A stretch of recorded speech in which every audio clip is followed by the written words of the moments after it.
Hey, what's going on, everybody? Welcome to another episode of Talk N Supes. I'm Ed from Ways of the Sith, and with me is Now, my co-host. Ande. What's going on, everybody? And thank you for checking out another episode. Please make sure to like, comment, and subscribe, and follow us on whatever podcast platform that you're using. We could use the reviews, we could use the likes, we could use the subscriptions, honestly, just to help boost their things and get more people to listen to the pod. This week we have quite a slate of things. The main topic at hand, we're probably going to go really in depth on the WB Paramount deal and merger. I know I have a lot of thoughts to say. I'm sure you have a lot of things to discuss and talk Indeed. about during this deal. We got a bunch of other things. We got Scream on the menu. We have G.I. Joe. We have Mortal Kombat. We have God of War. We have Resident Evil. We have more Spider-Man news because we can't stop talking about this Spider-Man games. It's like 1 week it's one thing and then it's another thing. It's just we just get caught in a web, pun intended. Yeah. And it just keeps trickling over. Like every week we constantly have something new that's being leaked out or, added into things. So we also have some Sony Spider-Verse news and Venom stuff along with that. But like I said, our first and main important topic today is to get into this WB Paramount deal. So Yeah, it's gonna what run transpired a couple weeks ago, we were talking about Netflix acquiring Warner Brothers.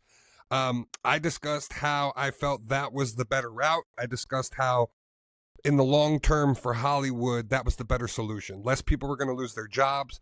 We were still going to get Warner Brothers as a full-time studio. We would have gotten Netflix as a full-time studio, and that would have been that. Last week, it was reported that WB had opened the doors to giving Paramount one final offer. I don't really know why this transpired, considering the deal was already done with Netflix. But Paramount came in and made a new offer that was substantially higher than Netflix. Netflix had 5 days to respond and offer a new, amount or raise their bid. And instead, Netflix declined and basically said, nope, we're good and we're walking away from this. So in this whole entire thing now, Paramount ends up with 60% coverage and control of media and news in the entire country. I'm going to try not to go very political into this because I know we have people from all different sides watching the show, but there is going to be a lot of political points that are involved in this thing. You got to at some point because it's just you got to see what's the truth is the truth and it is what it is. So it is. So there is a lot that's tied up into this deal. So many properties, so many organizations, networks, companies. A lot is going to entail. First, let me just get your immediate thoughts, like when you heard this news and when you heard, like, your immediate reaction to finding out, like, that this was happening. So with me, I wasn't hip to the political side of Paramount at first. So when I found out that it's where what their views are and things of that nature, hey, it immediately turned a red flag on my radar, and I immediately started to like really look into this whole situation because I was initially like kind of like okay with it based off of just the IP that Paramount has, and I'm thinking about what Netflix has, and we can get some really cool things to happen. But if you look at it from the other side, and like what the reality of it is just that this is a deal that's just embedded in just some really fucked up people and things that I just don't rock with in just life. And so this news was a red flag to me, and just like right now I'm so disappointed that it had to go this way. But I mean, it's not. I don't want to say it is what it is, but it is what it is. And I just hope that this. I hope that we can get something positive out of this, or it doesn't go as much as we expect it to be. But that's neither here or there because it probably is. So overall, the deal is $110 billion deal with a B.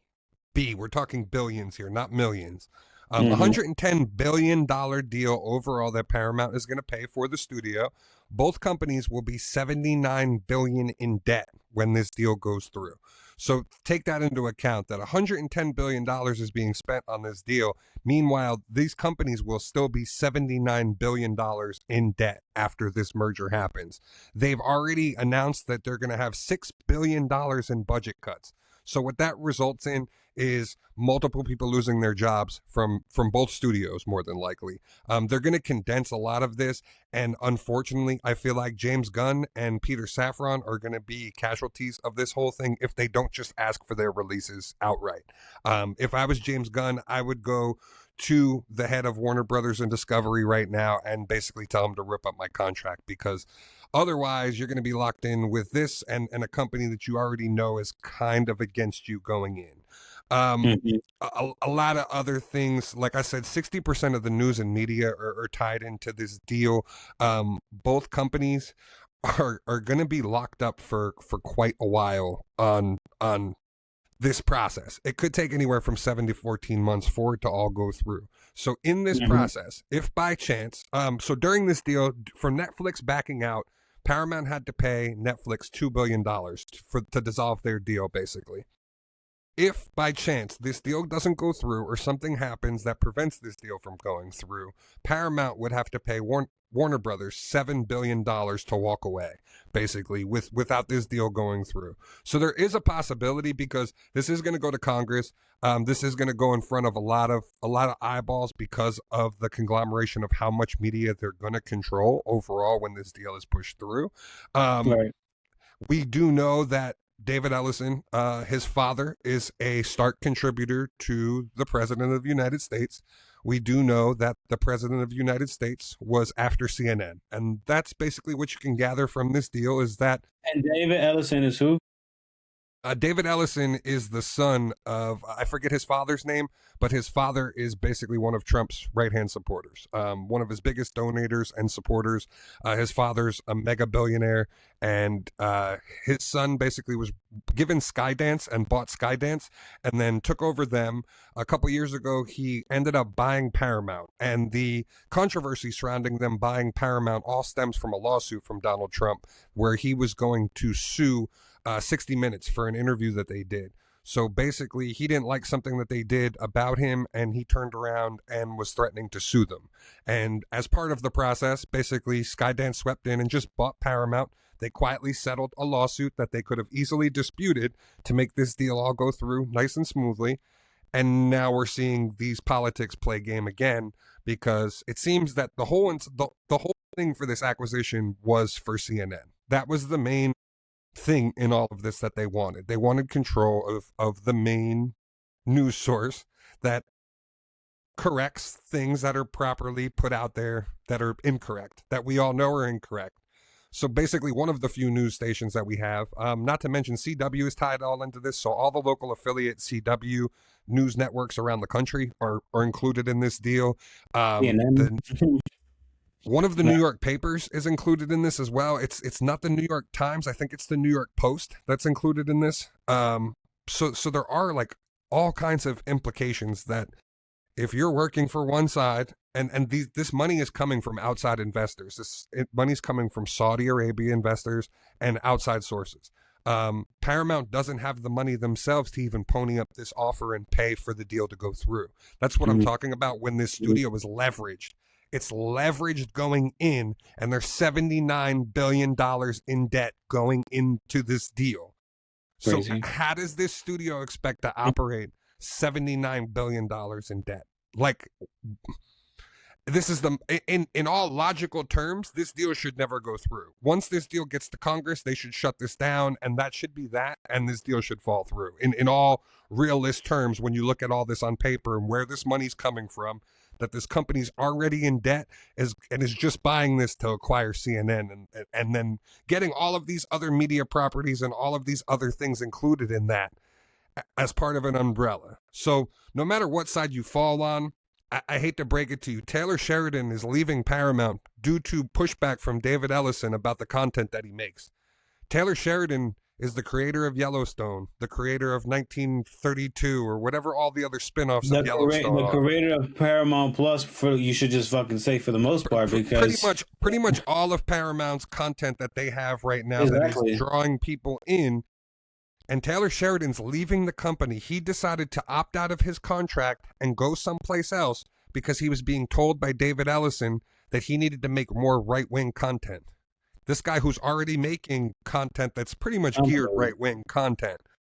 So what does that say about what's going to happen with Warner Brothers? And we're not even talking about DC Comics yet. That's a whole nother subcategory that's wrapped up in this, is DC Comics itself.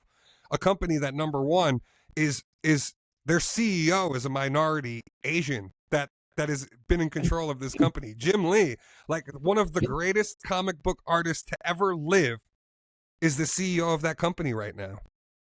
The diversity, the writers, the characters, that company as a whole that swore that they would never use AI. Now you're being bought by a company that said, hey, guess what? We'll use AI if we need to. Right. It's I'm insane, dude. They're going to make $6 billion in cuts. That means assets. That means studios. That means people that work behind the scenes. That means script writers. That means visual effects artists. That means everybody from the top all the way down. $6 billion of debt that they're going to try to clear out of this deal. That is astronomical. The amount of people that are going to lose their jobs. And had Netflix acquired this studio, this wouldn't have happened. Netflix wanted to keep both studios running completely separately.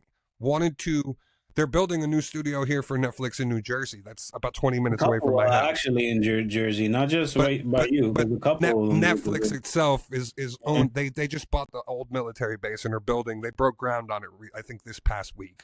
I just actually sent an application to apply there last week. Nice. But like between Netflix's studio out in California and between the Warner Brothers lot, there was plenty of room for all of these people to still keep their jobs. None of these things were going to be carryover, basically. All these execs were going to stay. James Gunn's universe was going to stay. They basically just figured out a deal where, hey, Netflix now can get into the movie business where they can put stuff that's going to be in theaters, that they can do a 45-day window. Netflix doesn't have people in place on their company to do these things. They don't have the experience for doing that. It's not their model. It's not something that they've ever done. So by getting these other executives from Warner Brothers, it was like a layup for Hollywood, really, when you look at things, because now not only are you having Netflix step into the studio game, you're going to have more movies in theaters, more things people want to go see. And between the two studios, they were going to be able to pair off each other as for, hey, we think this should be a next Netflix thing, or Netflix thinks this should be a movie thing, so we're going to give it to Warner Brothers and let them promote it and do what they know how to do best. Now in this situation, Paramount is going to shut down HBO Max. HBO Max is folding into Paramount. That's the first red flag that everyone should look at. Why would you fold one of the most successful streaming services to fold into your shitty streaming service that barely works half the time, that has no content on it, that has no subscribers? So that's the first shitty idea coming out of this brain trust is, hey, we're going to make them all subscribe to Paramount Plus. Let's see how that goes. Because I'm going to tell you right now, I'm going to cancel my HBO Max as soon as this deal goes through. I'm not going to be trying to give this corporation and this group any of my money whatsoever. So when DC Comics eventually gets purchased by them, I'm no longer going to be reading DC Comics, simply just because I don't want this shit to... I use media, I use TV, I use shows, I use comics to escape what's going on in the world every day. The world is shitty enough. We wake up every day in America these past couple months, and every day it's one news story after the next news story after the next news story of catastrophic events. I'm tired of living through catastrophic events. So I use these things to escape, and I use these things to give me hope, because there's not much out here in the world. And now, one of the main institutions of that, Warner Brothers, who I've supported since I was a child, like Looney Tunes, Batman animated series. This fucking When list goes on, dude. when I was a kid, Warner Brothers had stores that were in the mall. You could go into the mall and go shop at the WB store. I don't know if you're old enough to remember that or not. Yeah, no, that was very vague, but I do remember a little bit of that. Yeah. Like Warner Brothers is ingrained into my DNA since I was a Mhm. child. Looney Tunes, Batman animated series, the vivid memories of going to the mall and going to those stores and being able to Mhm. shop and buy figures and just all this Batman merch and all of these things. So to see this now, a company that fought so hard for diversity, a company that fought to make a stand and say that they weren't going to fall in line with the political bullshit, a company that fought so hard to give diverse characters and creators and writers the opportunity to have a job when other companies wouldn't. This is a shame. I'm not saying that it's going to directly happen But do overnight. you think this is Warner Brothers' fault for this happening, or do you just think it's a shame because of the way the cards are being dealt? So if I'm Ted Because Sarando, the yeah. owner of Netflix, I'm looking at this two ways, which he did give comments today, and you can Mhm. tell that he's salty about the whole entire thing. Basically, this is a done deal. This was a done deal between Paramount and between Netflix and Warner Brothers. Netflix put out a announcement, was already making plans. They had Right. all the Warner Brothers executives over to the Netflix lot and took them on a tour of the whole entire Netflix lot and vice versa. So like this deal was already in place. The only thing that's been consistent throughout this whole entire thing is David Ellison acting like a petulant child that didn't get his way. And because a company said no to him, and he's probably never been told no in his entire life because he's a spoiled rich kid, he didn't know how to act.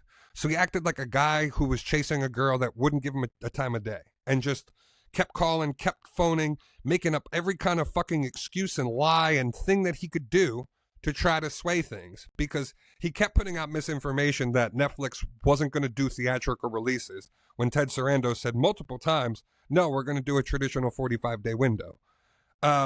They tried to spend all kinds of misinformation talking about, oh, well, we have the president in our, that's going to be in more favor of us. He's going to put a stop to this. But once Donald Trump found out that Netflix had no interest in CNN and didn't care, and that the CNN wasn't even going to be included in Netflix's deal, he didn't give a shit.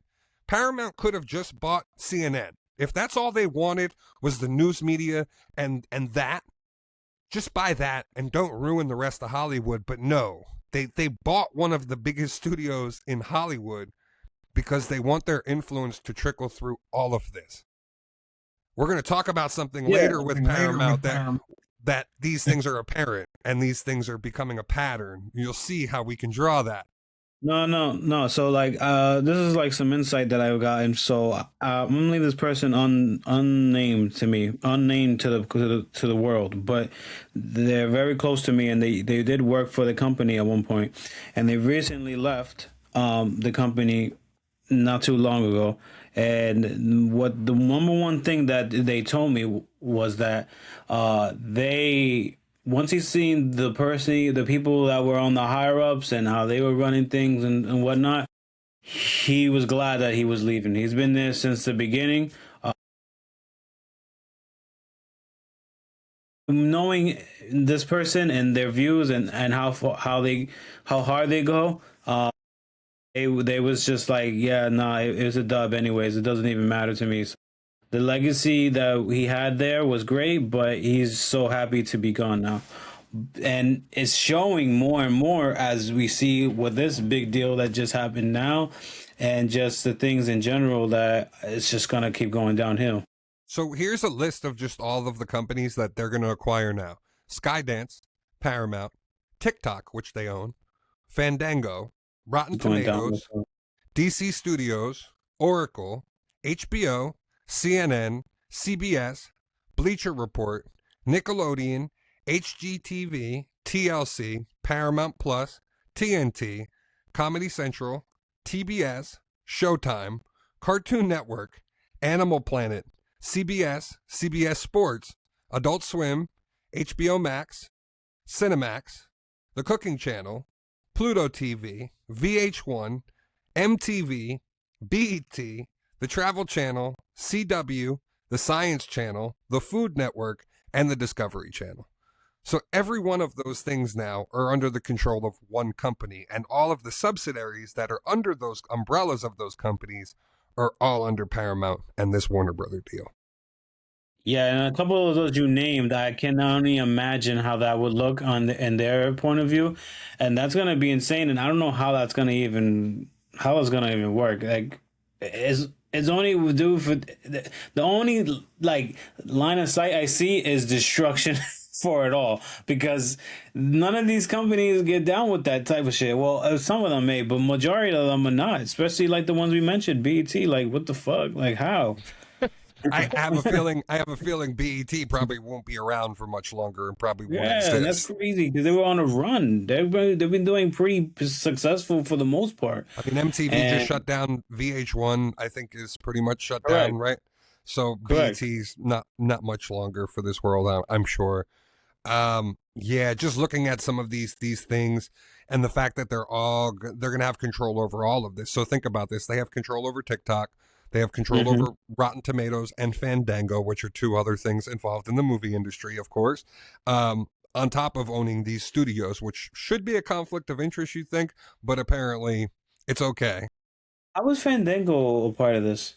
A part of them? Like, I never knew that was even a relationship. I want to say Paramount owns Fandango already, if I'm not mistaken. I could be wrong, and it could be Warner Brothers, but I'm not sure which entity owns Fandango and Rotten Tomatoes. I'm assuming probably Paramount or Skydance. Right. They might have been part of that merger, because I don't think they're under the Turner banner, but I could be wrong. With some of these other properties, we're looking at Harry Potter. We're looking at A Nightmare on Elm Street, Game of Thrones, The Conjuring series, The Matrix, The Sopranos, G.I. Joe, SpongeBob, Looney Tunes, Star Trek, all of WB, like we, DC Comics that we've said, Cloverfield, Top Gun, Scooby-Doo, Sonic the Hedgehog. So we're talking about blockbuster entities, and we've been talking about Game of Thrones for the past however many weeks now, just because of Night of the Seven Kingdoms. What does Night of the Seven Kingdoms look like? Does that still look like the same show next time around? I mean, maybe for season 2. Like I said, this deal has 7 to 14 months for this deal to actually be finalized. It could go longer than that, especially if there's litigation, which I strongly feel that anyone who's looking into this should have some sort of litigation and concerns regarding this deal. If you're in Congress, if you're in Senate, you should have alarming concerns as to what this means when the White House is going to control entertainment and media for pretty much 60% of the globe. Like, what are we doing here? Yeah, no, and the thing too is that makes me more upset, and it makes me like just so sad, is this whole thing that James Gunn was building, and basing off the political stuff that we've seen in like Superman 1 and stuff, and what we were supposed to be getting out of it. I don't see how that writing, or whatever you want to call it, is going to be able to live in the future. Look at Peacemaker. Peacemaker was a whole thing about killing Nazis and fighting a whole planet full of Nazis. Like, oh my god, fucking do you think that's commandos? like, do you think that's gonna be the direction Paramount's gonna want to go? Do you think doing the Bravia thing, calling concern to real life and things that are going on currently, and setting up that whole situation in Superman, do you think they're gonna allow that to take place? Like, that's what I'm saying. If I'm James Gunn, I'm heartbroken at this. Like, you're not even the drawback is, okay, say James Gunn stays on, right? Say they stay on and they're going to continue their DC universe. Now you have this news. You have a bunch of people who might not go see Supergirl, might not go watch Lanterns, because they know this DC universe is cooked already before it even starts. So again, why are you going to get invested in another DC universe that is cooked from the beginning? And this is just like the last time, unfortunately. Yeah, but it's kind of worse than the last time, to be honest, because 10 times worse. They wasn't expecting. They had something great going, and then it's unfortunate that now they have to fucking get into this scenario. Yeah, like I just literally, after hearing this news the other day, I literally went and watched the James Gunn Superman that night, because I was just like, you know what? I don't know if this is still going to be my Superman going forward, but to me, that movie is a fantastic Superman movie, start to finish. I'm not a big Superman fan as Superman on his own. I have a hard Yeah. time. I'm going to talk about like his comic book later on, but I have a hard Hmm. time reading Superman books because it's tough to make me not think Superman's going to always win. Like he's Superman. He's got unlimited power, unlimited Well, strength. it's He's that. always going to win. Exactly. It's the same thing like reading a Captain America book for me. Like he's the Boy Scout. He's the good guy. He's always going to do the right thing. I'm good. I don't need to read Hmm. his monthly book because I know how it's going to go. I know the decisions he's going to make all the time. So like Hmm. for me, getting me to actually be invested in a Superman movie where you decided to not talk about the fact that he was an alien, you decided to focus on his human qualities and the fact that okay, he's half alien and he's from another planet, but he's human. He's was raised by good people that taught him right from wrong, and people Right. that made him believe in like that there's still good in the world. That's the message Mhm. we need. Those are the messages we need every day in this world. I left. So short story. I saw Superman with my mom. Me and my mom went to a movie theater that was closing that I went to as a child. This movie theater was a privately run theater that had been around since my mom was a kid. So me and her went at one last time before this theater closed down to go see Superman together. That's the movie we decided. My mom had seen the Christopher Reeves movies. She had not seen anything else? I don't think she had seen maybe Man of Steel. Zack Snyder. Yeah, maybe she caught that. I don't think so though. But I know like she's not a big superhero fan. She doesn't know a lot of the ins and outs like I do, obviously. But I knew going into this movie that like she didn't need to know anything. She could just go in and watch the movie and enjoy the movie for what it was. I looked over at my mom a couple times during the movie, and my mom had tears rolling down her face because she connected with Lois Lane and the story of Lois and Clark and the humanity behind it. Like when we left that theater, my mom literally looked at me and was like, "That was one of the best movies I've ever seen in the longest time." And like my mom watches a lot of stuff. Mhm. So to, like and that was special to me to walk out of that theater and say, not only did I Being a enjoy hero this movie, like that, yeah, I can imagine. not only did I go and enjoy this movie, my mom, who knows nothing about any of this shit, walked out of it feeling the way I did. Like she was filled with hope. She understood the message. She got the points of the movie. I didn't have to explain anything to her. She didn't have any questions. The only question she had was who Supergirl was, and I could just say, "Oh, that's his cousin," and she said, "Okay, I get that." But Mhm. otherwise, like to me, that's what we need more of in the movie industry. That seeing that Right. Superman movie, knowing that we're getting Man of Tomorrow, knowing that we're getting Supergirl, knowing that we're getting Lanterns coming, I'm so looking forward to seeing a universe that's just not about how dark and gritty it can be and how fucking gloomy everything is and everything's depressing and everything's fucking bad. I don't want to see that shit all the time. Sometimes I just want to be inspired. Sometimes I just want to feel hope and I want to feel that there's still something worth fighting for in this fucking world because I'm tired of all of the shit that goes on every day. I'm tired of Yeah. the people who don't understand that, you know, you have to be educated now. You can't just believe everything you read on the internet. You have to do your Mhm. research. You have to know these topics and these current events that are going on. It's easy to shut yourself out from all of it and just Mhm. be consumed Yeah, but and you're be doing a distracted. disservice to yourself and your future if you when you do that type of shit because But it's I don't important. I don't want to see Superman who's the all-American boy and I don't want to see Donald Trump in my comics. I don't want to see him influence anything that I watch. Going back to and anyways, like but going back to Paramount, like thing a couple months ago, the news was, oh, he wanted a new Rush Hour made. So Paramount turned around and paid Chris Tucker and Jackie Chan a boatload of fucking money to come back and make another Rush Hour. So they're making Trump did? yeah, they're making a Rush Hour movie just to appease him, just because he wanted it. So what does that say about what's going to happen with this studio? Like, what does that say?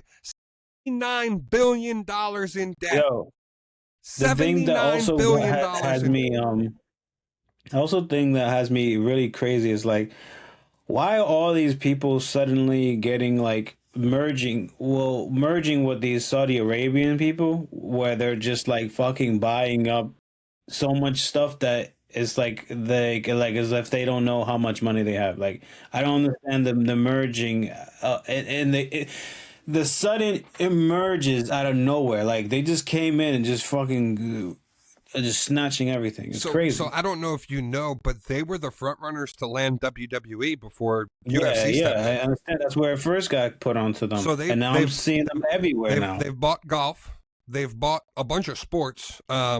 Yeah. They've tried to buy WWE, and now they have their hand in Paramount. Now they have their hand in WB, a company who's going to influence people all over the world, a country who still beheads news and journalists, Hmm. a country who still has women's rights issues. Talk about it. That's what I was gonna say. They're going to be the ones running Hollywood and making movies now. Do you know what that says about the world and the state of things? Like, do you know how sickening that truly is when you look at the Hmm. scheme of things that some other country is going to be controlling our media and our rights now of what we watch and what we're influenced by. Those Yeah. cartoon properties I named off of, all of those cartoon properties that they can not only influence, you know, they're not used to influence us, used to influence your kids and indoctrinate your kids. What does Hmm. that say? When somebody Hmm. has now control over that, that's got an agenda Hmm. to go by. Scary world we live in. These are the ramifications, and this is what I'm talking about. That we're not just talking about these two studios merging and what's going to come and what they're going to make, and oh, I hope the movies are good. No, no, no, no, no. This is 10 times Hmm. bigger than all of that. This is Hmm. ramifications that go on for decades, generations that carry on. Like this is the thing that has to be stopped. And I urge all of you to boycott Warner Okay. Brothers and I was HBO. gonna say. So, what do you think I as don't I consumers don't can think I do don't think it's gonna as a way I to don't think it's gonna make a boycott difference. or whatever? Yeah, I don't think it's gonna make a difference. Like Mhm. I Yeah. can personally go cancel my HBO and say I'm not gonna buy DC, but I don't know how many other people are gonna go do that. I don't know how many people are Hmm. actually gonna take a stand unless something controversial actually happens. Like say for instance, That's only say and it's also only the beginning right now, so yes, people aren't really and like I said, getting it. this isn't going to take place for 7 to 14 months. Could be longer. Could be up to 2 years before this deal actually goes through and is finalized. So you might not see ramifications right away. This whole slate of movies for this year and next year is already set from both studios. Like they already know what they're making. That's already done. Those movies are in production.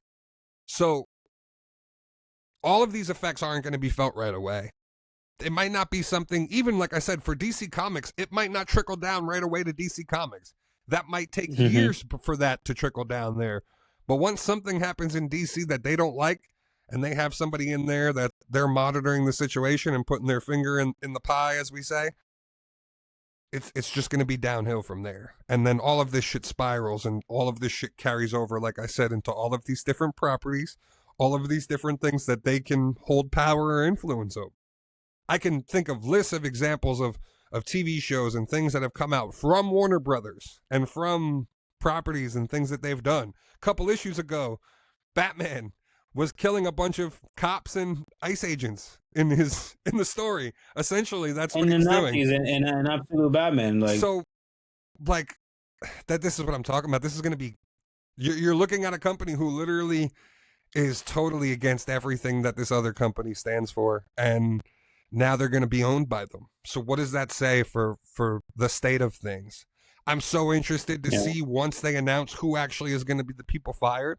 Like if we find out Jim Lee got fired right away, then you already know this is off to a bad start. No. Like Yeah. I urge you all to Hmm. be out the minute you hear anything regarding your favorite creator or your favorite artist, especially if they're a minority or a person of color. Like Hmm. those are going to be the things that like okay, now we have a fucking problem on our hands. But now Yeah. the other drawback to that is this isn't like an independent company. Like okay, if they had the rights to Teenage Mutant Ninja Turtles and GI Joe like they do currently, and they want to continue to make their little Teenage Mutant Ninja Turtles and GI Joe shit, and those artists got fired and can go still work on Batman. We're talking Batman. We're talking Superman. We're talking Justice League, Wonder Woman, staples of this industry that now are going to be influenced by these people. So where do these other creators go? Where do these other people go? Like, not everybody can go work for Marvel. Do we have a comic renaissance like we had with Image Comics back in the 90s where, Yeah, if that's whoever gets hmm fired goes and creates a whole new company, but now they're not using IP that people want to go see. It'll be creator-owned Yeah, IP, so it's no different than an indie starting up. Is that what's going to right. do it? I'm sure studios like A24, studios like Amazon, I'm sure they're going to look at this differently and say, okay, well, we're going to make content that just goes against their content then, and be the other voice. The owner of Amazon, like, is starkly against everything going on. So, like, I could see them being a studio that steps up maybe, and really maybe starts going theatrical more with theatrical movies. But see, the problem with Amazon is Warner Brothers did a lot of their stuff. Warner Brothers did a lot of Apple TV stuff. So, like, that's what I Yeah. mean. Like, this carries over not only just from these two studios. This has ramifications for pretty much everyone in Hollywood when you're looking at the scope of things, and that's the big worrisome topic about it. It's just like, what do we do? Where do these people go Over work? there, yeah. I've heard for the past year, ever since the Melissa Barrera incident, that they've had a blacklist for Paramount, barring people that they weren't going to work with. Anybody who spoke out about what hmm was going on over in the Middle East, they were barring from working. So what does that say about, like, these creators, these actors, these actresses, now two of the biggest studios in Hollywood? If there is such a blacklist, where are they going to work? Where are they going to go? This is what I'm That's talking crazy. about. So, like, that's what I'm saying. I'm hoping studios like A24 step up. I'm hoping places like Apple and maybe Netflix, even maybe Netflix takes that couple $1 billion they were paid by Paramount, turns around and says, guess what, guys, we are going to stay true to our word, and we're going to the theatrical movie business, and we're going to start making some heavy blockbusters that we're going to compete with these bigger studios. Maybe they do. Yeah, I was gonna say, what is the second option for them? Would that be the second option, that they just become The I independent? mean, the other out, Netflix already can do theatrical releases on their own if they choose to. It's just they didn't have anybody in position, like I said, to really, like, be the coach of it. The two execs, DeLuca and Abby for Warner Brothers, they've been doing this most of my life. So they are two of the most experienced people in Hollywood at making theater. Like, that's why Warner Brothers has been so successful in the past year or I was two. gonna say those are dudes who gave those who gave Kugler his deal, right? I'm not sure. More than I, likely, I feel like they're the two they are. They're the two execs that are Because I heard at that the top. I think those are the two people that said that they did great with Dark Knight and the other theoretical releases. I think Titanic was even through Warner Brothers and stuff They're like the that. two execs that have worked for Warner Brothers for quite some time. They've made their whole career here. They're two of the most experienced people in Hollywood. So Rob says so. I'm going to be interested to see if they stay, if their contracts get dissolved as part of the layoffs. Now, if they hmm do, if I'm Netflix, they're the first two people I call to hire immediately, because, like I said, that would be the option. Is Netflix says, you know what, we're going to stick to our guns and we're going to go to the theater business like we planned. There's a possibility that, so in this whole talk, it was always rumored that Universal and Peacock and Comcast could be the other target for one of these companies should they fall through. So the rumor was Paramount was looking at Universal if this didn't go through. Could it be that Netflix turns around and buys Universal? It's a possibility. It could very well happen. Um, Yeah. does that give them a better advantage than the WB deal? No, not whatsoever. But it would still be another powerhouse in Hollywood. But I feel like Netflix could do it on their own. I feel like if they got DeLuca and Abby and were able to get them over out of Warner Brothers, shit, if they're able to get James Gunn and Peter Safran over from out of the Warner Brothers deal, I would do the deal. Otherwise, where does James Gunn go? What does he do? Like, I don't think he goes back to Marvel unless Kevin Feige's gone. Do you bring hmm them in to replace Kevin Feige after Secret Wars? That's an option if that's where you want to go. But I feel Yeah. So horrible if there's a that's lot the of case for options on the James table, Gunn, too. where, like, you just started this universe. You kept telling us how much this was all supposed to be, and you know how you were approaching this, and blah blah blah blah blah. Now it's looking like you made the wrong moves, because now it's looking like going to make the Batman 2 is going to cost them. It looks like not getting ahead of this and getting ahead of this sale and everything else. Like if you would have came out guns blazing and went, hey, we're going to do Superman, we're going to do Batman, we're going to do Wonder Woman, and already had those in production or rolling, I think maybe you have a better chance at staying and keeping your job at this point.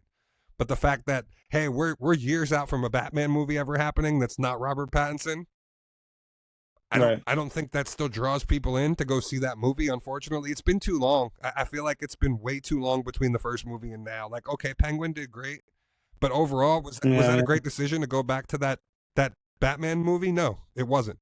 You should have already been having a DC Batman being rolled out, especially with this universe. Like, I understand you want to put the building blocks in, you want to introduce some other new characters, and you have this vision for doing things this way, but in all realistic, Batman should have been done and already on the table. Wonder Woman should have already been done and on the table. That Themyscira show, the Paradise Lost or whatever they were going to call it, that should have already been in production. We should have already gotten that on HBO or getting that this year on HBO along with Lanterns.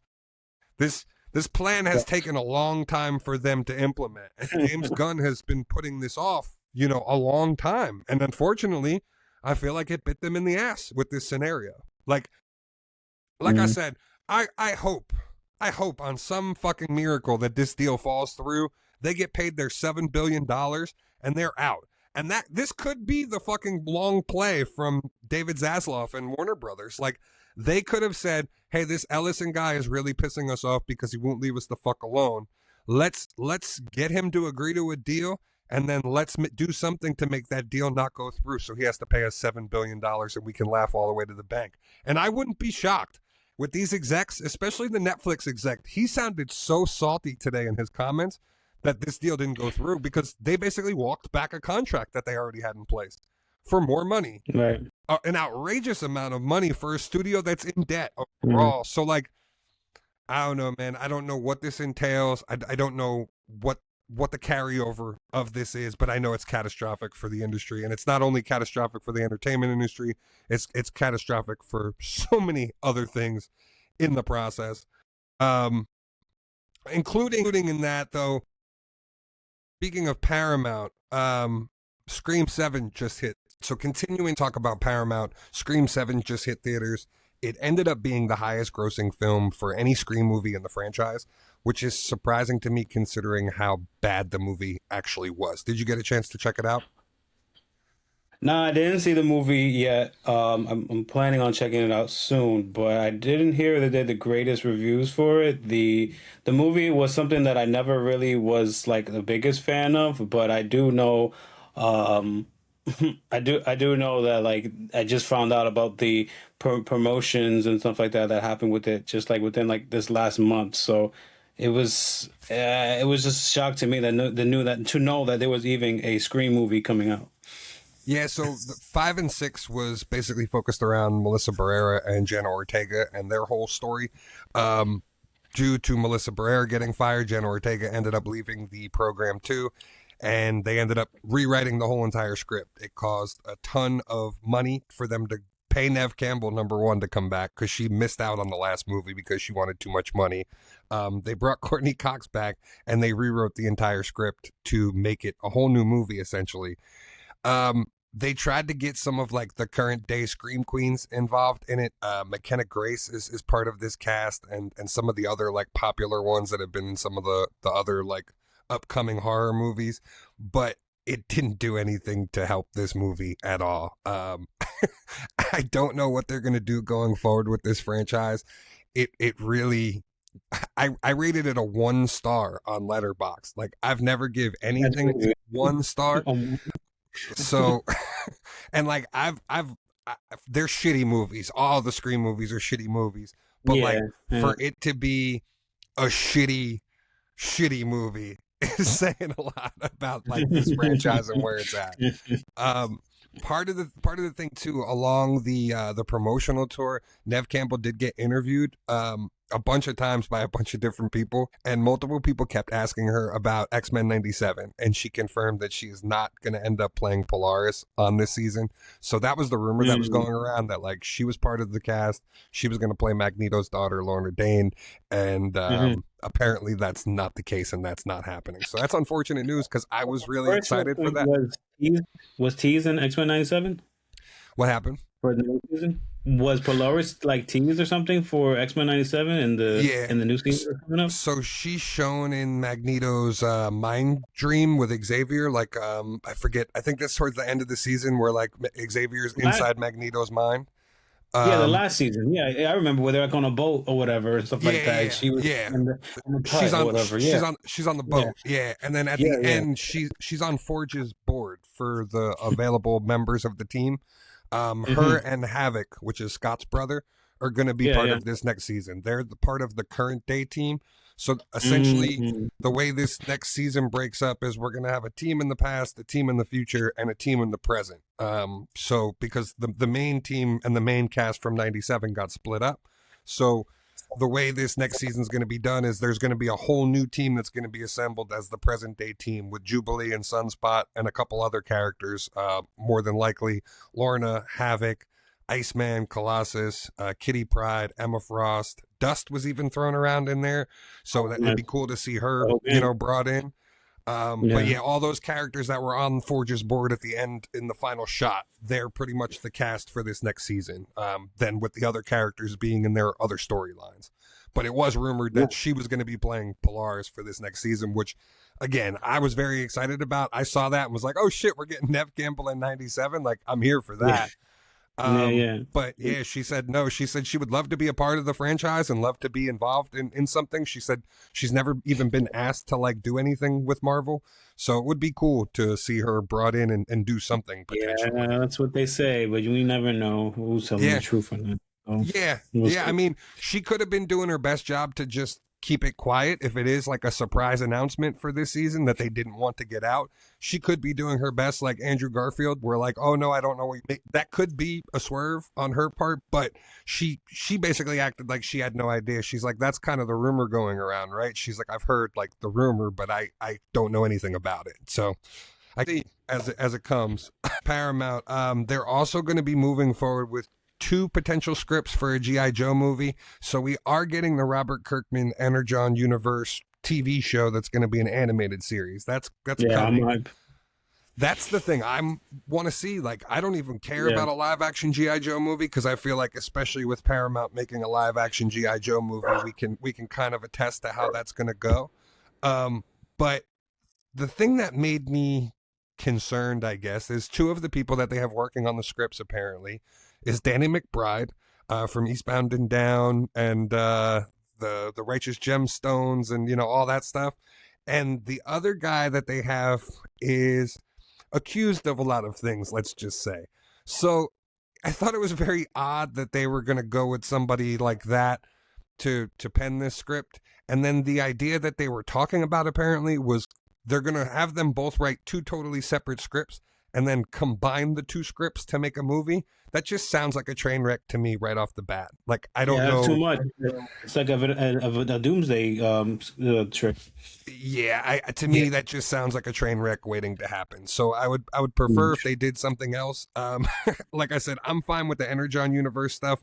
I don't need to see a live action G.I. Joe again. The last live action G.I. Joes were fucking awful. So yeah, if we can just avoid that, I'd be fine with that. 100%. I'm not gonna lie, I was okay with seeing what they did with the Snake Eyes movie. Like at least they introduced a lot of the origin stories behind what Storm Shadow and him went through. Because I was always so like intrigued about that origins. I had no idea, but just seeing it from like a comic book like point of view, and it wasn't so like the G.I. Joe movies that had like Marlon Wayans in it and stuff. I thought that version of G.I. Joe was okay, but still, like, well, it wasn't the greatest, though, but it was okay.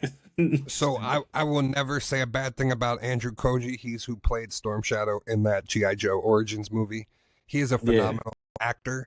That man is the closest thing we have to a Bruce Lee in this current generation. Like, all his martial arts and his training is all real. That's not a stunt guy in there doing that. That's him. Nice. That's dope. He's incredible in the show Warrior. If you've never seen that, go and check it out on HBO or Netflix. I forget where Warrior ended up now, but it is a phenomenal show. There's 3 seasons of it, and he's the main character of the entire show.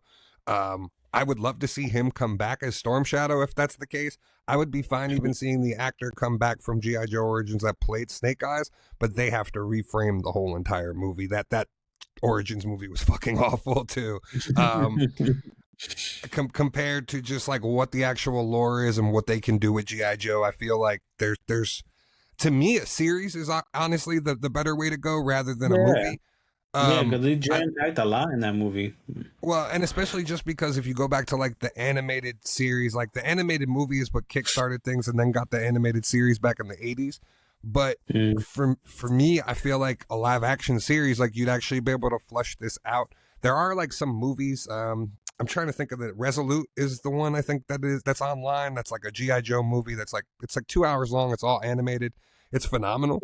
And Mm. it's like more adult. It's more very much geared Yeah. towards like real life type GI Joe shit rather than like kids GI Joe stuff. You know what I mean? Yeah. Oh, Um, yeah. so I would like to see something along those lines. I just don't know if live action really is the way to go. I'm Yeah, I here for agree. the Kirkman Energon universe, especially because the books have been phenomenal. I recommend them on here all the time when I talk about comics.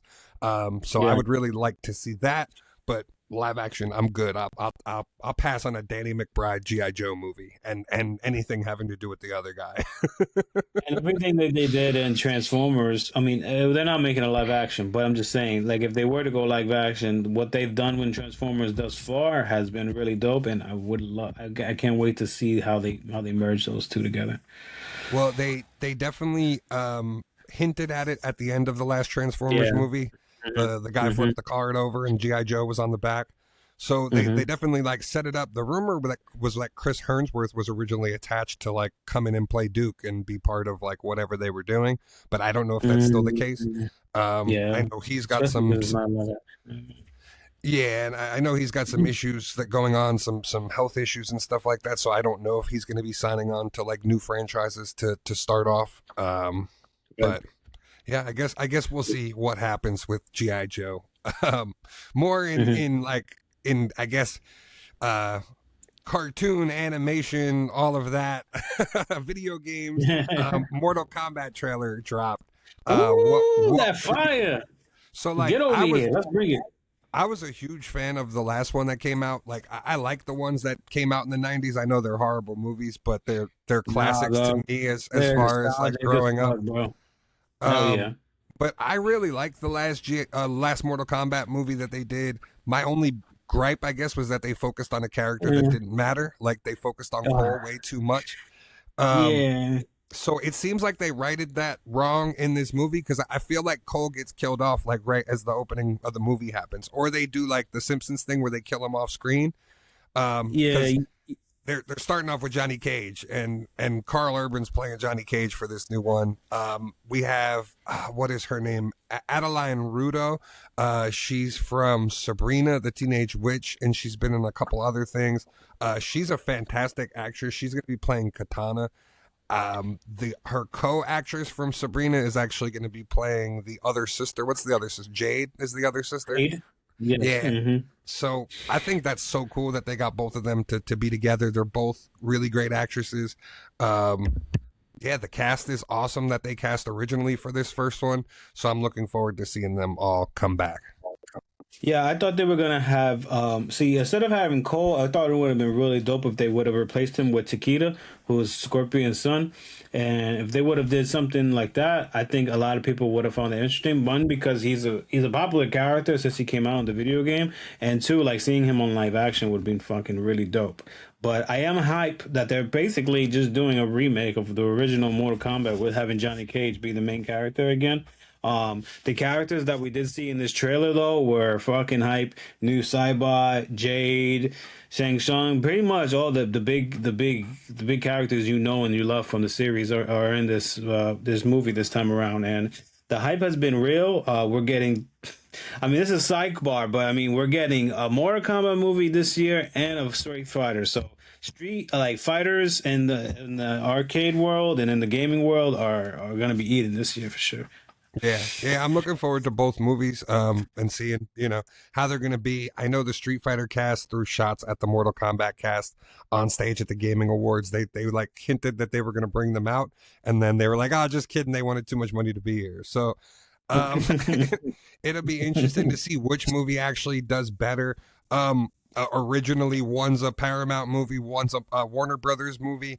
By the time they both release, it'll still be separate studios. But it's funny that now both properties will be under the same studio going forward. I didn't even see.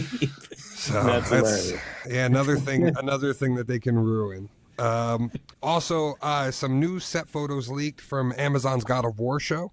I know you had some thoughts of these. I'm a huge fan of God of War. I'm a huge fan of Ryan Hurst, the main actor that's going to be playing Kratos for this new series. right. I thought he looked fine. I don't know why everyone was upset and mad and overhyping I just feel like shit and body shaming somebody. Nah, because dude, like I don't know, like to me those set images look like a cosplay. Like it looks like a normal cosplay that you would see at NYC Comic Con or something like that. And I don't know, like I expected his beard looks a little like not right. Like it doesn't look like how we see it in the game, and it's just like I don't know. You say body shaming, but I mean Kratos is a husky dude, and he's a god. And this guy in the AI photos, he got kind of like a beard belly a little bit, and I'm just like, what? What God of War is this? He's literally like, I mean, it's just a horrible shot, I think, for them to release. Like he looks great in the costume. Yeah. The kid looks great. The kid looks a little too young, if that's my criticism. And a little too chubby, because that doesn't matter. Again, I'm not body shaming people. He is not like that. Yeah, but that doesn't matter. The kid's young; he'll grow into the role eventually as this show goes on. Unless, so again, I'm not concerned about that. Unless they're doing like a younger version of him, like a younger version, like we never seen before, then okay, get it. But like, you know. Because it's like the same situation I had with Ellie in The Last of Us. I didn't even. I stopped watching that show after the first season. Yeah, I don't. Yeah, I don't need more of that show. I'm good on another Walking Dead type show. But for me, I'm excited about this show. Ryan Hurst looks fantastic as far as I'm concerned. My big thing was wondering how they were going to do the ashes on his skin, because a lot of people, I don't know if you've played the games or you haven't played the games, the milk white skin is because of his family's ashes that are singed to his skin, and that's why he turns pale white like that. So I was interested to see how they were going to pull that off and how they were going to make that look. And to me, the costume is 100% accurate, spot on. The kid's costume is 100% spot on. The kid was just in Hamnet, one of the most successful movies this year, and got rave reviews for his performance. So I'm looking forward to the series. I know Ryan Hurst originally played Thor in the video game series. He voiced Thor. So again, I'm not going to body shame anybody. To me, it was just an unflattering picture. He's hunched over. It probably wasn't the best shot to put out first. You probably should have got an action shot or something like that of the two of them. But it is what it is. I'm still looking forward to it. There was something to me when I first saw the photos that made me think, is this AI? And I think that's AI's got this look to it where you can kind of see this glossiness to the photo to know that it's fake. So when these originally came out, that's exactly what I thought. I just thought it was somebody who AI'd the photos but then I actually saw that it was from the Amazon account. So once I saw that, I was like, oh, okay, it's legit, but it does look AI. So I don't know if they used AI to fix some tech stuff or just kind of give it a background or whatever the case may be, but I don't know. We'll see. There's also some other news in God of War that came out. The rumor is that we're going to get a God of War spinoff that focuses on his wife. So a lot of people were outraged about that and, causing chaos on the internet. But for me, why not? Why would you be against getting this other iteration of the game that tells this story of Karen Page from Daredevil, because that's who voices the character in the game, why wouldn't you care to see this giant who ends up going toe to toe with Thor and fights him to a standstill? Like, why wouldn't you want to play that game? Yeah, no, I feel you 1000%. I guess fans are just so intrigued with Kratos and his story and all it is about him that they just thought we were gonna get something more of his story and where he's left off right now. I But also you feel got that. like yeah, You got that for 6 games, 5 games so far. Well, yeah. 6 games if you count the PSP one. And like the Mhm, way they ended the last game, Kratos knows his story's over. If you remember mhm. like the mural painting that's there, Well, well, that's that thing too. Like, his all they story's thought was over. gonna get another Atreus game because he just bounced, at the end. But that's I think where they're eventually going to get this culmination to. I just think we're going to get another game in between it that tells now the other side of the story that we didn't get to Right. see. Kratos doesn't even know the other side of the story. He was asking for bits and fragments of the story through the game that through the last God of War game. So Hmm. to me, I'm here for it. I think it's cool. I know this is what they did with The Witcher too, and a lot of people had fan feedback, I guess, because we still want to play as the main Witcher. We don't want to play as the Right. girl. Well, tough shit. Like, what does it matter at this point? I Hmm. get it. Like, ideally, when you buy a video game, you should be able to pick who you want to play with. I understand Hmm. that, but if you're Well, I playing these mean, that's type of what happens games when that you are buy the game. You know who you are gonna be when But you when it comes especially if out. you're So, playing these games, you know the characters, you know the mhm. story, you know what's encompassed on it. So you know that what you're getting when you're playing these games. Like you have these characters, eventually they're going to do a spin-off with one of these characters to continue the franchise, and unfortunately that's what it is. Like that's what it becomes. So Right. just deal with it. I don't know what to tell you. Like it's going to Well, be a good and a game. side note, on the God of War realm, though, I've really been enjoying Son of Sparta. It was a shadow drop that came out when they announced the remake for God of War 1, 2, and 3 now. So, and although That was the it's a PSP side game. scroller, Yeah. yeah, it's a side scroller, a 2D like retro-ish type of game. If you like Metromanias, it's up that rail. But I'm in it for the lore, to be honest. Like, although it's like an indie game for the most part, but the lore is what I'm in it for because I'm just like a crazy God of War fan. So anything God of War, I'm in it. Yeah, Had this the game probably not had say God of War, I probably would have never bought it. But that's the that's the leading factor, though. Yeah, I remember vividly going to Blockbuster to rent the first one. And the reason I rented the first one was from Just Blaze. He had the recommendation in, I think it was the Source or Double XL. He had the Yeah. video game column at the back of the magazines when I was younger, and just recommended God of War. It was an indie, it was a new game at the time. No one knew what the fuck it was when it came out. Me and my best friend, we used to go to Blockbuster every week and pick up stuff. So we picked up this game and we literally rocked out at his house for a week and a half, just like playing the first one and like just swapping back and forth. We'd play till one of us died and then jump back on and just keep playing. Yeah, yeah, Um, that's how it was in my house. I grew up in a big family, so with my uncles and my brother we would all take in turns with it like that, and so it was a moment and then for like sure. when the second and third one came out and they concluded that, I thought that was pretty much it. I didn't know we were going to get any more. So when we got the Hmm. Norse God stuff was even cooler. To see what they've done with the franchise and where they've steered it now, it's cool. I'm really looking forward to seeing what they continue to do. Obviously, if they do this side quest game with Kratos' wife, you're gonna get that final game with Atreides and Loki and be able to play as. That's my guess. Is you're gonna watch Kratos die, and then you're going to play as Loki for the rest of the game and do that. A- Another thing in God of War, maybe they did speak about this or not, but I never really got the answer to how we went from Greek mythology to Norse mythology. Well, It's because just he kind of lived like, that long. He's a god. oh, he just lived that long? Okay. Well, he killed all the Greek gods. God. So Yeah, yeah, if you I think remember. I if you know that. think of if you think of civilization and you think of it went Greek and then Roman after the Greeks. So Mm, they use Kratos as the position of why the Greeks died out. Is the Greeks died out because Kratos killed all the Greek gods. So after mm, Kratos killed all the Greek gods, then we got the Norse gods that came in and took their place, and Mhm. the Roman gods, and then the Norse gods eventually. So it was just where he was and where he ended up. That's like how they tied all the game together. It's Copy.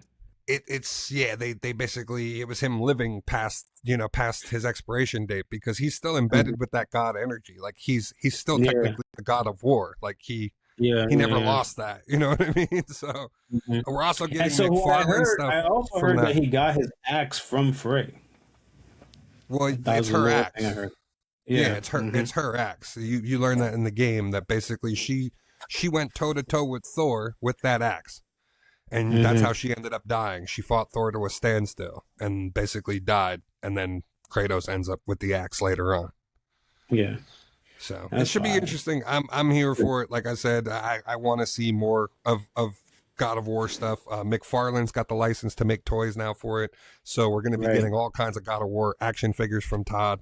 And then also, speaking about video games, still we got the Resident Evil game that dropped. Ooh. I was busting your chops because you Ooh. text me like 4 days later that you were still playing this game, and I was like, man, I watched people beat it the night it came out, and I watched a breakdown video that night of the whole entire game. Fiends, bro. They're So fiends, but I did so how end up did you beating the feel about the game. game? Yeah. Yeah, so I did end up beating the game Sunday. Game came out on Friday, so I wrote credits on Sunday. And this game is just amazing. Like it's a perfect balance between survival horror and action. So you get to play as Grace, and no spoilers, but she is basically like an You could FBI spoil it. agent. It's okay. You could spoil stuff. Go Okay, ahead. what What does it matter? people so basically she is a Spoiler alert if you're listening. Spoiler alert for yeah, the Resident yeah. Evil game that you probably should have beaten by now. Sorry. Yeah. Yeah, I beat it in the weekend, so it's not that serious. You Yeah, can get through that's what I'm it. saying. So go But ahead, spoil. she's an FBI agent uh currently now, but in the past she's basically if you follow the series, the scientist Spencer Williams, or I'm saying his last name wrong, but I know it's Spencer. He is the creator of the T virus and all that stuff, and he basically adopted her as an orphanage and basically used her as a clone for these other enemies that you are gonna be facing in the game. If you probably seen the trailer, like the big tall lady that's in there, there's a bunch of little girls in there who are also clones as well, and Yeah, yeah. they're So all you part play of as the her for the Resident horror Evil side of lore. it. Yeah, yeah, yeah. You play as her as the horror side, and then with Lee, and then obviously Leon Kennedy, who is the My man, fucking action hero the of all OG, time. the Yeah, OG. yeah, Put and some respect on his name. You see the Rolex, my man. My man had a Rolex, had a brand new dude, car. this guy has I the was like, my man. nicest. This dude has the nicest fucking car, bro. This nice ass black Porsche. I'm just so jealous. Like he just flexed for no reason, overforming at his purest. Yeah, And yeah, so you play as him, and you go through some pretty crazy stuff in this game.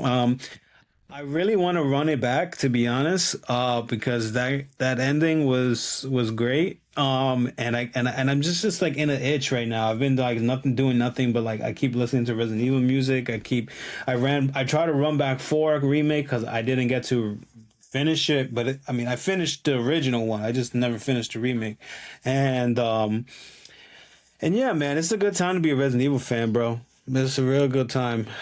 except when it comes to like making TV shows and content, because they still haven't Yeah, been able to nail that yet. I know, right? which But is the baffling games, to me, considering how good the story is and like how much content they have at this point. You would think that like at some point they would have been able to make a good one, but they yeah. really haven't. Yeah, so with the game, I'm um I'm assuming that we are gonna be able to get this was basically like a setup for part 9. I mean for Okay. part 10, sorry. Because the way the ending is, the end credit, because there's a couple endings, but the credit is there's a Tango team that comes in to the area where you defeat AD and Giveon, and they're like, oh, there we need to get our other team in on this, and or we might have to call the wolf, And for people who've played Raccoon City, well, Resident Evil Operation Raccoon City, they call themselves the Wolves because they are like this operative team who is like has all these like special abilities, kind of like how Albert Wesker does, but it's different stuff. Like there's a guy who can be a cloak, has like a cloaking ability. Some other dude who's a brew and a medic, and she's like super has super speed like him too. And so I'm thinking that that team is coming back in the second in the next Resident Evil. Okay. So that would be freaking fire. And Yeah, also they also mentioned Chris Redfield as well, who has been in the other games, but just like low in the background. from the first one. Yeah, Yeah. yeah. He's been in like these like the previous I think 6 and 7, but you never play as him. But he plays an intricate role in the series still Yeah. since So he's been in it. I know this one had like a crazy twist ending where like if you played as one character, you couldn't end the game. You had to switch and play as the other character to actually get the proper ending of the game. So there's two different versions of like how this game ends. If you play Yeah, as Leon, you get one ending, and there's then if a you real switch, version though. There's still yeah, a real version of the game yeah. of So the ending. I thought that was cool. I thought that was a cool Yeah, little it was. twist. I'm It pissed I me think off though. I'll tell you that much. I think it's cool that they continue to find ways to keep making this franchise this long. This has been going Yeah. on since I was a kid. I remember the first Resident Evil game, so it's crazy to think that it's been going this long. Like I said, it's a shame that they can't nail down a property to actually like do this as a TV show properly or do it as a movie properly and like get it right with the characters. But yeah, unfortunately that's been a trial and error thing they've tried now a couple times and have not succeeded in any way. Um, Correct. But last just to say, for people who don't know, this game also did score a freaking 88 Metacritic score on PS5, and this is a crazy one, a 90% a 90% Metacritic score for Nintendo Switch 2, which is crazy to me to see the Switch having a higher score than a freaking PS5 or this current generation console. So that Switch 2 is sneaking up with some hits, low key.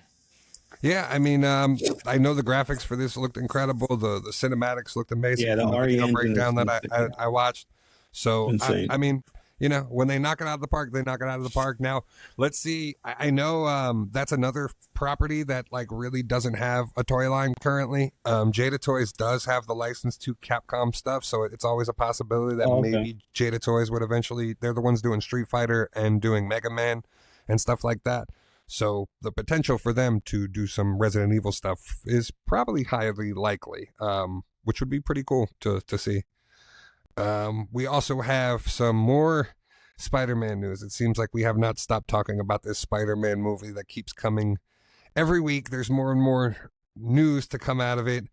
It seems we do have confirmation that Sadie Sink is Jean Grey. From people and press Nice. and inside sources, the it's kind of been confirmed now that she is Jean. So do you have like any thoughts on her being Jean Grey in this universe and like what do you want to She see out of it? she's been seen as like that to me since the moment that these speculations have started. So Mhm. she looks perfect for as a Jean Grey, especially a young Jean Grey. I was good with her even being the rumors of her being Spider Gwen. Yeah. But Jean Grey is great too. So like I'm here for it all. I got no complaints on it. Like I'm ready. I'm ready. I really want to see a freaking trailer for this movie. First of all, because all these rumors and speculations and things that have been dropping it's been getting me really hype, and we still haven't seen a trailer for this movie. So Yeah, I'm I just wouldn't. I can't I'm wait. not hyped for it until we actually get a trailer and we actually get to see because it seems to me like there's so much shit going on in this movie at one time that it seems like Right, there's too much shit going on in this movie to not right. make it a good movie. I know Kevin Feige was more hands off with this movie because he's focused more on Doomsday and Secret Wars. It has been confirmed that Sadie Sink is going to be in Secret Wars. So obviously Jean Grey would be a character that would carry over. I don't know how they do this with the rest of the X-Men cast though. Like my assumption is Doomsday they kill off all the X-Men. That would be the right thing to do. The smart thing to do would probably be kill off Hugh Jackman too, but you're not going to do that. Don't do So that. more than likely, I think you're going to get stuck with a Hugh Jackman with a young X-Men team, which I don't like.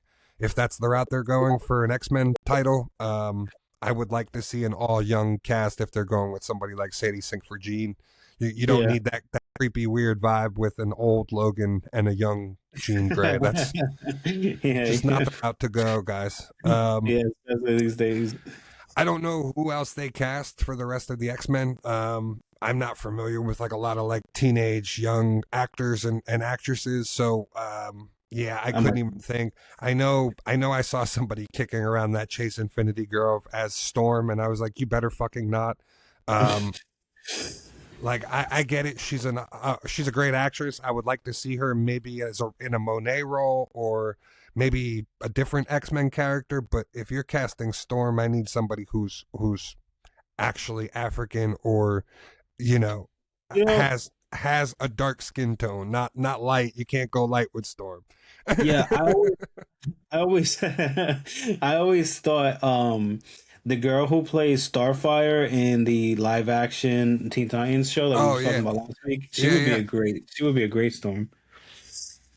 I think she might be a little too old though. If you're getting Sadie Sink, that's my whole thing. Is like I like the Sadie Sink move, but at the same time, I kind of feel like you pigeonhole yourself with like, all right, now you need a younger cast. Who's that younger cast of actors and actresses? I like the dude from Stranger Things being Cyclops. Like I'm cool with that too.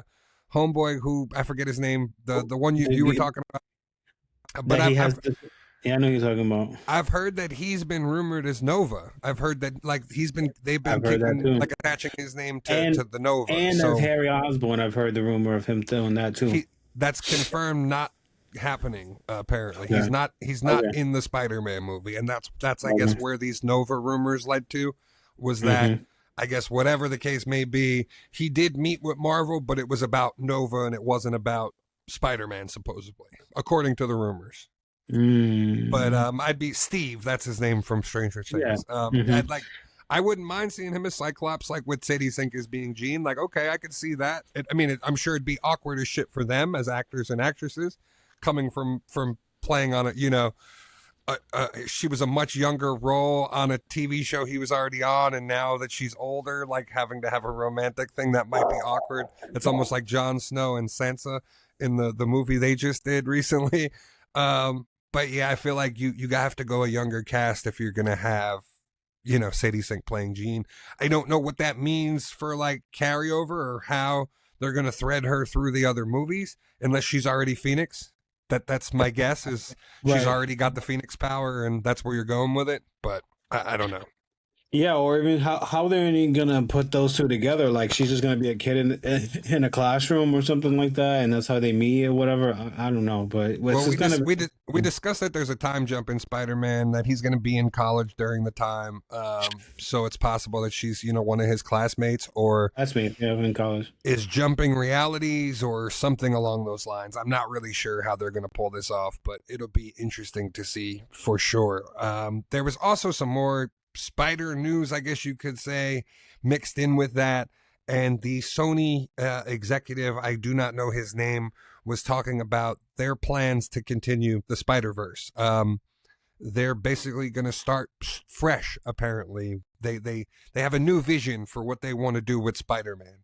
The way the Marvel deal works, for those that aren't familiar, is Sony has to make a Spider-Man movie every couple years or they revert the license back to Marvel. They don't want to revert that license back to Marvel without Marvel paying them a boatload of money. So their way around that is making these Craven movies and making these Madam Web movies and these Morbius movies that have yet to have a Spider-Man in them. Originally, my thought process was, okay, you have Andrew Garfield here. He can be your Spider-Man for these movies, and that's how you do it. You have an MCU Spider-Man, and then you have a Sony Spider-Man that you could do whatever you want with. You could do the Sinister Six movies. You could do the Black Cat stuff. You could have Andrew Garfield be there. It doesn't seem like that's going to be the case. It seems like they're going to start completely from scratch. If I had to guess, Miles Morales would be the sure bet. That to me, that's like a layup, no-brainer for them to do. and then you have Tom Holland continue as MCU Spider-Man, and then you have Miles Morales that you can play around with all these Sony movies. But if they're going to be making Spider-Man movies and Spider-Man villain movies without a Spider-Man in them again, I don't want to see it. I could give two shits about any of it. Madam Web was a fucking train wreck. Morbius was a train wreck. Craven, I felt bad for Aaron Taylor Johnson the entire movie. He's such a great actor, and the fact that he was subjected to that shitty ass fucking script and role was just like beyond me. But yeah, I don't want to see any more of these shitty movies. Venom, Tom Hardy as Venom, to me was the layup.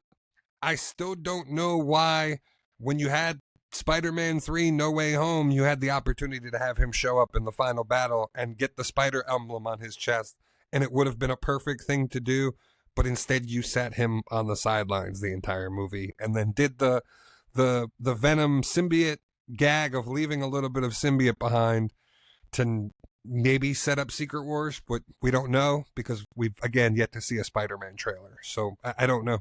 It's going to be interesting to see what they end up doing with this universe. But I know there was talks about an animated Venom movie as well. I guess we'll see what happens.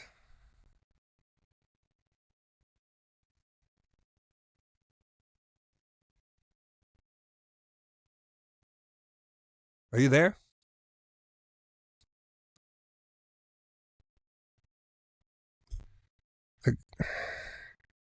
Ande. I was muted. Shit. Sorry. Yeah. No, yeah, I was just saying, like, yeah, I did hear about that, the Venom animated, the Venom animated movie and the rumors of that. So that's just what they've been talking about. And I mean, we'll see what happens with that. I don't understand what's that all about, and if it's Sony, like, if it's a Sony thing, but if it is, it'll be interesting to see where they go with it. Yeah, I'm interested to see what happens.